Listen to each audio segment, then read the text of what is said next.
Hey everyone, so today I'm going to teach you how to add algebraic terms. This is basically how you add terms together in algebra. I'm going to teach you all the shorthand and the terminology, and hopefully by the end you're going to be a lot better at adding terms. If you do have some experience already, that doesn't matter because this will be a good chance for you to practice your skills. So getting into the questions, we have question number 1. I'm going to run you through this one because it'll be good for teaching you some shorthand. So we have 2x plus x for question 1. Now, when you're dealing with the x's like that and you see a number in front of it, so there's a 2 in front of the first x, and there's a 1 in front of the other x, but you just can't see the 1, but you assume it's just 1x. All you have to do is add the numbers in front, so it's kind of like you're counting apples or something. Like we have 2 apples plus an apple. We're going to have 3 apples. So 2x plus x is 3x. That's probably the easiest way to think about it, so hopefully that makes sense. And knowing that, you can give question 2 a go if you want. So we've got 2x plus 3x. I'll give you a chance to pause the video if you want. So as you might have guessed, 2x plus 3x is going to give us 5x, so that's the answer for question number 2. Now, question number 3. It's important to note that you're not always going to be working with x. You might be working with y's, you might be working with z's. You can really use any symbol or letter. So don't let it freak you out if you see something other than an x. You just apply the same technique. So bearing that in mind, 2y plus 7y, that's going to give us 9y because we're applying the same technique. And for question number 4, we have 2a plus 5a. So if you want to pause the video and give that a go yourself, cool. Assuming you've had a second answer if you want to,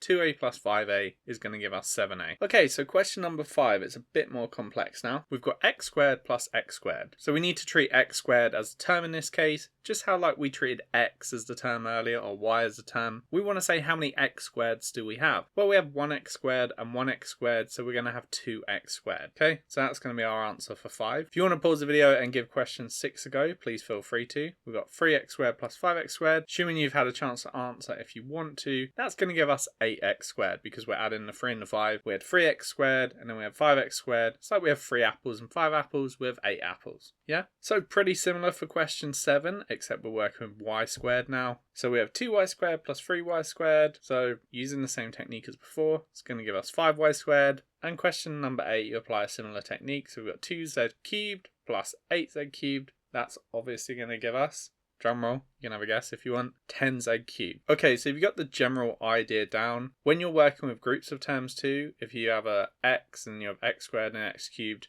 clump together the x squared and the x cubed. You know, you don't compile them all together. I'm also happy to do some other videos where, you know, I might do more complex ones or ones involving multiple variables. Whatever you guys want, whatever will help you guys, you can just let me know. And again, any comments or questions, you know, just let me know also. Hopefully that makes sense. Hopefully that's all cool. Again, drop anything down below. And yeah, thanks for watching. I appreciate any support. I'll put a support the channel link in. And, you know, if you want to watch, get my watch time up, that'd be helpful too. Obviously, you know, subscribe as well or share if you want to help grow the channel. And yeah, appreciate it. Cool. Best of luck. Thanks again.